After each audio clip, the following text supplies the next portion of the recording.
নমস্কার, কেমন আছেন সবাই? প্রবাসে ঘরকন্যা একটি ভ্লগে আপনাদের স্বাগত জানাই। আজকে শনিবার, দুপুর এখন প্রায় 12:30। দুটোকে নিয়ে ওর বাবা বসেছে স্কুলে কার কী হচ্ছে সেটা দেখার জন্য। তবে আমি আজকে বসেছি যদি ইন্ডিয়া যাওয়ার টিকিটটা কাটাতে পারি আজকে, সেই আশায়। বন্ধুবান্ধবদের বহু জনের শুনছি টিকিট কাটা হয়ে গেছে, শুধু আমরাই বাকি আছি। দান কি বলে আজ দেখি। তুমি কি অফিসের কাজ করছো না নিজের পড়াশোনা? আজকে টিকিটটা দেখো, এত বেড়ে যাচ্ছে টিকিটের দাম। আমি তো যখনই পারি একটু করে খুলে দেখছি, ওরে বাপরে, আকাশ ছোঁয়া হয়ে গেছে। ছেলে মেয়েদের তো এবার গরমের ছুটি পড়ে যাওয়ার সময় হয়ে গেল, আর যা টিকিটের দাম বাড়ছে, লোকজন সেই ডিসেম্বর থেকে কেটে ফেলেছে। India ticket? হ্যাঁ, ইন্ডিয়ার টিকিট। বাবা আগে পাসপোর্ট করে দেখো, ওর পাসপোর্ট এক্সপায়ার হলো, কে জানে আমার হবে। না, এটাও ঠিক কথা বলেছে, কিন্তু সেই টিকিট দেখা মানে তো প্রায় এখন 1-1.5 ঘন্টার কাজ। তার আগে পাসপোর্টগুলো দেখো, কারণ আমার মনে হচ্ছে মেহারও কিন্তু হয়তো পাসপোর্ট এক্সপায়ার বোধহয় এই বছরই। একবার দেখে নাও দেখি। আর ওর বাবার হাতে আপনারা ব্যান্ডেজটা দেখছেন? কালকে রাতে এক কাণ্ড ঘটিয়েছে।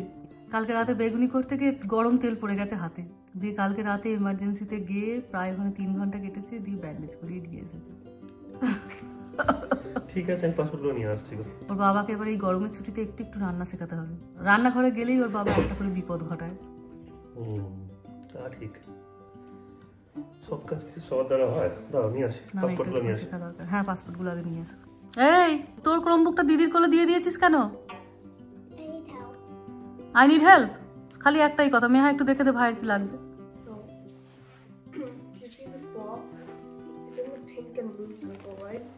এই ব্রাহ্মা, দেখ দিদি কি বলছে, দেখ। আগে তুমি মেহার পাসপোর্টটা দেখো, জানো ও মনে হচ্ছে 5 বছরের জন্যই ও পেয়েছিল। রামারটা তো গত বছরের আগের বছর হলো, ও নিশ্চয়ই এখন 2-3 বছর থাকবে। মেহারটা 2025 আছে। 25-এই? কোন মাসে? আগস্টে। ও, তাহলে ঘুরে আসতে পারবো, ঘুরে এসে তারপরে যেতে হবে। আর আমারটা? তুমি তো সবে এসেছো। আচ্ছা, আমারও 2025 শেষ। তোমারও 25? তার মানে ঘুরে এসেই তোমার আর মেহাকে আবার অ্যাপ্লাই করতে হবে। চলো, তার মানে এবছর দেশটা আমরা যেতে পারবো। কোনো অসুবিধা নেই।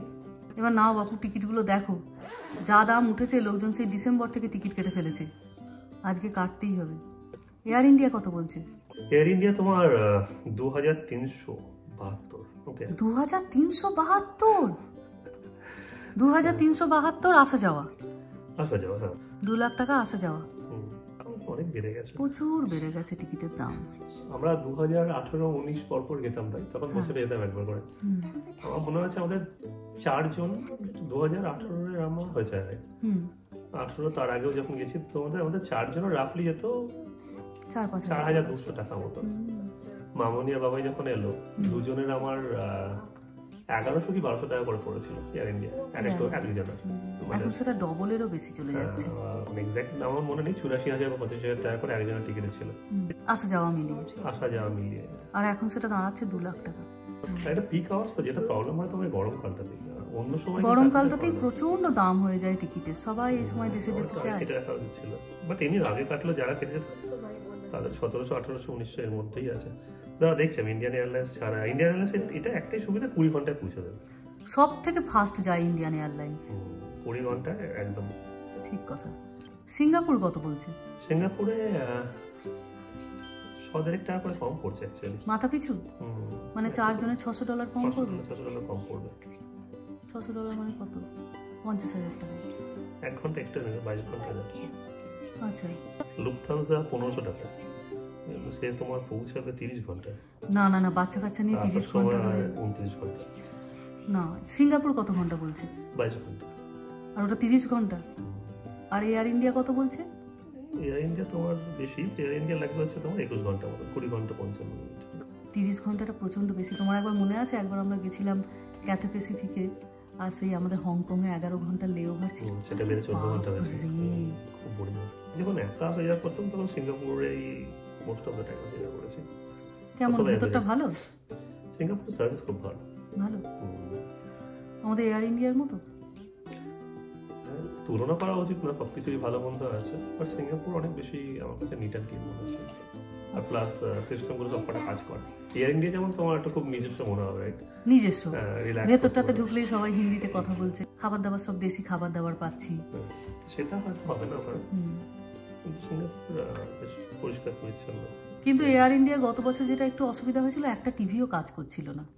ওই 16 ঘন্টা একটা দুটো মুভি দেখে নিলেও তবু সময়টা কেটে যায়, ওইটুকু চেয়ারের মধ্যে বসে থাকা। তো ঠিক আছে, আমি তাহলে সিঙ্গাপুর এয়ারলাইন্সের দিকে দেখি, এক দুদিন এদিক ওদিক করে দেখি সস্তা। এতদিন ধরে যখন এয়ার ইন্ডিয়া দিয়ে যাই আমরা, এখান থেকে যেমন ইন্টারন্যাশনাল ফ্লাইটে একদম দিল্লি যাই, দিল্লি থেকে তারপর আমরা ডোমেস্টিক ফ্লাইট নিই। তো সিঙ্গাপুর থেকে তাহলে ডোমেস্টিক ফ্লাইট নেয়। তাই তো, সিঙ্গাপুর তো ডোমেস্টিকে পড়ছে না। ওটাই সুবিধা। এবার ধরো দিল্লিতে যা প্রেশার থাকে, কলকাতায় এলে কলকাতায় তোমার ইমিগ্রেশনটা অনেকটা ইজি হয়। হ্যাঁ, কলকাতায় ইমিগ্রেশনটা অনেকটা ইজি, দিল্লিতে প্রচন্ড চাপ। দিল্লিতে খুব চাপ অবশ্যই, রাজধানী শহর অনেক বেশি ব্যাপার। কিন্তু কলকাতায় ওটা একটা খুব বড় সুবিধা। আমরা 2018-19 কলকাতায় হয়েছিল না, 2019 আমার এখনো মনে আছে, আমার কোলে দেখে তিনি ইমিগ্রেশনে ছিলেন, তিনি বলছে আচ্ছা তুমি আমাকে দাও। হ্যাঁ, বাচ্চা থাকলে খুব তাড়াতাড়ি করিয়ে দেয়। তাড়াতাড়ি না, এবং ওরাও বেশ এনজয় করছিল। তারপর আমার তোমার ওর তো টুরিস্ট ভিসা হয়, তো কতদিন থাকবে, মানে পরিষ্কার বাংলায় কথাবার্তা বলে একটা আলাদা ফিলিং, ভালো লাগা। এতদিন পর দেশে পৌঁছে যখন কাজকর্মগুলো সবাই বাংলায় বাংলায় বলছে, ওনারা প্রচন্ড হেল্প করেছিল। কারণ কোলে তখন রামা, এক হাতে মেহা, অতগুলো লাগে, ঠিক কথা। রামা কোনোটাই নিয়ে নিয়েছিলাম, তোমরা করো দেখছি। আপনারা ফর্ম ফিল আপ করুন, ওকে আমাদের কোলে দিন। তো ওটা একটা খুব বড় সুবিধা। তখন রামা একদম ছোট, 6 মাস। হ্যাঁ, কত সুন্দর সুন্দর স্মৃতি। তখন তো ব্লগ করতাম না, ওই জন্য ওইগুলো ছিল না। যে এয়ারপোর্টে যেতে না যেতে এই ছোট বাচ্চাকে পেয়ে তারা কোলে নিয়ে নেয়, তোমার যাতে একটু সুবিধা হয়, তোমরা ফর্ম ফিল আপ করো, এগুলো খুব মিষ্টি স্মৃতি। আজ প্রায় 6 বছর, কিন্তু এখনো সেই দিনগুলো মনে করে কত খুশি হয়। তখন তো বছরে একবার করে যাওয়া হতো, এই কোভিডের পর থেকে ঝামেলাটা হলো। তখন তো মানে আমার বাড়ির লোক যে খুব বেশি বুঝতো না, কারণ আমি যাবে থেকে ব্যাঙ্গালোর অনেক বছর হয়ে গেছে। ব্যাঙ্গালোরে তো আমার সব চাকরি জীবনটা ওখানে। তো ওই আমি তখনও বছরে একবারই যাওয়া হতো। এখানেও একবারই। তখন ট্রেনে যেতাম, 32 ঘন্টা লাগতো, এখন ফ্লাইটে যাই 20 ঘন্টা, 22 ঘন্টায় লাগতো। না, ওই জন্যই আমাদের বাবা মায়েরা খুব বেশি এটা ফিল করতো না যে এরা দেশের বাইরে চলে গেছে, কারণ বছরে আমরা তখন একবার করেই যেতাম। কিন্তু এখন এই কোভিডটা হয়ে যাওয়ার পরে এত বেশি টিকিটের দাম হয়ে গেছে প্রত্যেক বছর। বাচ্চারা বড় হয়েছে, এখন তোমার এই পড়াশোনা, টাইমে যাও টাইমে এসো, স্কুলিংটা একটা খুব বড় না, তোমার ওই 2 সপ্তাহ বেশি ছুটি হলেছে। হ্যাঁ, স্কুল টাইমে যদি যাবো ভাবো, সেটাই ওটা একটা খুব বড়। তবে জানো, আমি অনেকবার দেখেছি বাচ্চাদেরকে ধরো 2 সপ্তাহ ছুটি করে নিয়ে যদি আমাদের যাওয়া হয় কখনো, টিকিটের দাম কিন্তু তখন এর অর্ধেক চলে আসে। তুমি পূজার সময় যাও না, টিকিটের দাম তখন 1000-1200তেই পাওয়া যায়, 1200-1400 মধ্যে। এখন আর 1200 পাবে না, যত এই টিকিটের দাম এই গরমের ছুটিতে আর ক্রিসমাসের ছুটিতে। এখন 1200 টাকা, 1200 তোমার টিকিট পাওয়া একটু চাপের, কারণ ইনফ্লেশন তো প্রচন্ড, তোমার সবকিছুই দাম বেড়েছে। যদি না কোনো এয়ারলাইন্স তারা ছাড় দিচ্ছে কোনো রকম, বাট এখন মোটামুটি অ্যাভারেজ 1400-1500 টাকা তোমার ঠিকঠাক পাওয়া যাবে। মানে যেটা আগে ধরো 1100 বা 1000 ছিল, আজ থেকে 4-5 বছর আগে, কোভিডের আগে, সেটা এখন 1400-1500 এসে দাঁড়িয়েছে। ঠিক কথা। আর এয়ারলাইন্স গুলো প্রচুর লস করেছিল কোভিডের সময়, তাই তো ওদের তো একটু প্রফিট করতেই হবে। 100 বার অত লোক খাচ্ছে, এত তেলের দাম, তাদের তো আস্তে আস্তে 2-3 বছর সমস্ত এয়ারলাইন্স বন্ধ গেছে। প্রচুর লোকের জব গেছিল, প্রচুর। কোভিডে ট্যুরিজম সেক্টরটা এত বেশি ইম্প্যাক্ট হয়েছিল, মানে তখন আমি তো স্টক মার্কেটে দেখি মাঝে সাঝে, সব স্টক গুলো এয়ারলাইন্সের ধপ করে এমন ভাবে পড়েছিল, প্রচুর লোকের জব গেছিল। মানে কেউ যাচ্ছেই না তো কোথেকে হবে। ট্যুরিজম, তোমার এয়ারলাইন্স, শিপিং ইন্ডাস্ট্রি, তারপর তোমার হোটেল, প্রচুর বন্ধ হয়ে গেছিল, প্রচুর লোক জব গেছিল। এখন তারা আবার ব্যাক করছে, তো একটু তোরা চার্জ করবে। ঠিক কথা। হয়তো আস্তে আস্তে ঠিক হবে, 5 বছর 6 বছর পর হয়তো আস্তে আস্তে ঠিক হবে। সব জায়গায় এরকম হচ্ছে, তাদেরকেও তো মাথা তুলে দাঁড়াতে হবে। এই যেমন ধরো তোমার, তুমি যদি আমার ইউএস এর ধরো, ইনফ্লেশন এখন গত বছরও ছিল 7.8, 7.4, যেটা 41 বছরের সবচেয়ে বেশি। উঠতে বসলেই হাই তুলে তুলে শেষ, মাথা কাজ করছে। তাহলে আমেরিকায় এই দ্রব্যমূল্য বৃদ্ধির হার কেমন? তোমার স্যালারি যে হারে বাড়ে তার সঙ্গে বুঝতে পারবে। এত কম? এখানে ওরকমই তো, যে কোনো ডেভেলপ কান্ট্রি যেগুলো হয় না, তাদের দ্রব্যমূল্য বৃদ্ধির হারটা একটু কম হয়, কারণ তাদের সবকিছুই কম, মানে গ্রস যে ডেভেলপমেন্টটা হয় তার অপরচুনিটিটা কমে যায় না। যখন একটা কান্ট্রি খুব রিচ হয়ে যায়, বেড়ে যায়, তখন তার যে গ্রোথ আর ডেভেলপিং কান্ট্রি তার গ্রোথ আলাদা হয়। আচ্ছা। তো আমেরিকায় তোমার জিডিপির হার থাকতো 2%-এর মতো, মানে ইনক্রিজ। জিডিপিটা তোমার কিভাবে বোঝায়, ধরো তুমি মাসে আগে 10,000 টাকা আয় করতে, এখন বেড়ে হলো 10,200 টাকা। আচ্ছা, তাহলে তোমার 2% হারে আর্নিংটা বাড়ছে, রাইট? আর তোমার খরচ হতো ধরো 9,000 টাকা, আর খরচ বেড়ে হলো 9,150 টাকা। আচ্ছা, তাহলে রাফলি তোমার 1.5% হারে তোমার খরচের হার বাড়ছে। একটা তোমার আয় বাড়ানোর পার্সেন্টেজ যে তুমি কত, সেটা হচ্ছে তোমার গ্রস ডোমেস্টিক প্রোডাক্ট, মানে আমি খুব সহজভাবে বলার চেষ্টা করছি। আর একটা তোমার খরচ কত, তো সব জায়গায় একই হয়। তোমার নিজের পরিবারের ক্ষেত্রে যেরকম, সেরকম দেশের ক্ষেত্রেও তাই। একটা দেশ কত টাকা আয় করছে, কত টাকা ব্যয় করছে, এবং যে অতি আবশ্যকীয় যে জিনিসপত্রগুলো, চাল, গম, ডাল, প্রোটিন জিনিসপত্রগুলো, তেল, যেগুলো লাগে, যেগুলো ছাড়া তুমি বাঁচবে না, সেরকম বেশ কিছু জিনিসপত্রের দাম কি, তার উপর একটা জিডিপি তোমার ইনফ্লেশন বা দ্রব্যমূল্য বৃদ্ধির হার ডিফাইন করা হয়। এটা মানে অতি সরল করে বলা হলো। যাই হোক, আমি তো বুঝতে পারলাম, এতে কঠিন করে বললে আমি আবার বুঝতে পারতাম না।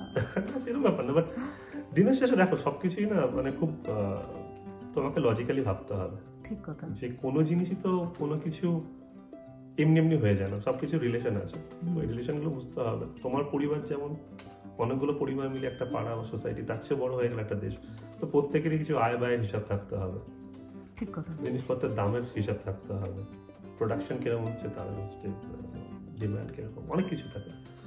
যার মধ্যে কথা হচ্ছে যে যেহেতু এখন ইনফ্লেশনটা খুব বেশি হয়ে গেছে, বেস প্রাইস এমন বেড়ে গেছে, এখন গভর্নমেন্ট এখানে খুব চেষ্টা করছে ইনফ্লেশনটা কমানোর। আচ্ছা, যদি এই সময় কেউ ধরো দেশ থেকে এখানে আসে, তাহলেও কি একই টিকিটের দাম পড়বে? না, উল্টো তো, এই সময় তো এদিক দিয়ে ওদিকে যাচ্ছে। हम नहीं विश्वास करता, तुम एक बार देख के बताओ। এয়ার ইন্ডিয়া 1,268 টাকা একটা বারের না দুটো বারের? আপ এন্ড ডাউন 1,211 টাকা, অর্ধেক এরকম, অল্প অর্ধেক। এয়ার ইন্ডিয়া যদি এখন আমেরিকা থেকে ইন্ডিয়া যাওয়া হয় তাহলে পড়ছে 2,371, প্রায় 2,400। কিন্তু দেশ থেকে এখন যদি কেউ এখানে আসে তার পড়ছে মাত্র 1,200। প্রচুর কাণ্ড। উল্টো না, বুঝতে পারলে ডিমান্ড কিভাবে বাড়ে সবকিছু। ঠিক কথা। ঠিক আছে, আমি তাহলে সিঙ্গাপুর এয়ারলাইন্স করে নিচ্ছি। হ্যাঁ ঠিক আছে। আর কোনো প্রেফারেন্স আছে তোমার, রাতের ফ্লাইট, দিনের ফ্লাইট? রাতেরই নাও, তাহলে জেট ল্যাগটা গিয়ে ওখানে ম্যানেজ হবে। সেই দিনটা আমি অফিসে করে দেবো। সেই দিনটা অফিসে করে যেতে পারবে। ওকে মামা, তাহলে চলো দেশে। এবছর গরমের ছুটি দেশে। ঠিক আছে, চল কেটে নিও না, দেরি করে লাভ নেই। হ্যাঁ বাবারে, কবে থেকে তাড়া দিয়ে দিয়ে আজকে বসাতে পেরেছি, আজ না টিকিট কাটিয়ে আমি তোমাকে এখান থেকে উঠতে দেবো না। কি খুঁজছো? আমি ক্রেডিট কার্ডটা খুঁজছি তোমার। ওই পিছন দিকেই রেখেছো বাটিটাতে। হ্যাঁ, তোমার এটা একটু ছাড় আছে, 4% কমে 2% বা 4% একটা পাবো। বাবা 2% 4% মানে তো অনেকটা। জ্বলছে না হাতটা? ভালো লাগছে। ঠিক আছে, চল, কপালে ছিল একদিন। তুমি কেন দুঃখ পাচ্ছ? এই এতদিনের পুরানো চামড়াটা ছেড়ে এবার তুমি নতুন চামড়া পাবে হাতটা। কতদিন হয়ে গেল বলো এই চামড়াটা? ওকে, এরপর দিন তোমাকে প্রত্যেকদিন জামা ছাড়ছো, কাপড় ছাড়ছো, কোনোদিনও কি চামড়াটা ছেড়েছো বলো? না, আমার কষ্ট হয়েছে, কিন্তু তার চেয়ে বেশি কষ্ট হয়েছে একটা জিনিস ভাবতে গিয়ে। বলো না, আমি বুঝতে পেরেছি তুমি কি বলবে। মাগো, কত বধূকে পুড়িয়ে মারা হয়, এটা মানে ওরে বাপরে, কি করে করতে পারে? তোমার হাতটা যখন পড়ছিল তোমার তখন ওই কথাটা মাথায় আসছিল? হ্যাঁ, মানে যন্ত্রণা হচ্ছিল, তো সেই সময়টা ওই চিন্তাটা মাথায় আসছিল। নিষ্ঠুরতার সবচেয়ে বড় উদাহরণ, এর চেয়ে বেশি মানে নিষ্ঠুর হয়তো কিছু রকম হতে পারে। ঠিক আছে, আমি কেটে নিচ্ছি, দেরি করে এলাম। চলো আমিও রান্না বসাই। চলুন, চলে এলাম আমিও এদিকে রান্না বসাতে। শনিবার তো, আজ ওই জন্য নিরামিষ। একটু ফুলকপি আলুর পোস্ত করেছি, লাউ দিয়ে একটু মুগের ডাল বসিয়েছি, আর শেষ পাতে একটুখানি নিম পাতা বসাচ্ছি। ছেলে মেয়েদেরকে ওর বাবা স্নানে পাঠিয়েছে, সব নেমে এলে তারপর খাওয়া দাওয়া করতে বসবো। যাই হোক, চলুন ভিডিওটাও তাহলে আজকে এখানেই শেষ করছি। সবাই ভালো থাকবেন, সুস্থ থাকবেন, সাবধানে থাকবেন। আর ব্লগটা কেমন লাগলো সেটা আমাকে অবশ্যই কমেন্টে জানাবেন। ভালো লাগলে একটা লাইক করে দেবেন। সবাই ভালো থাকবেন, সুস্থ থাকবেন, সাবধানে থাকবেন। দেখা হবে খুব শীঘ্রই পরের একটা ভ্লগে।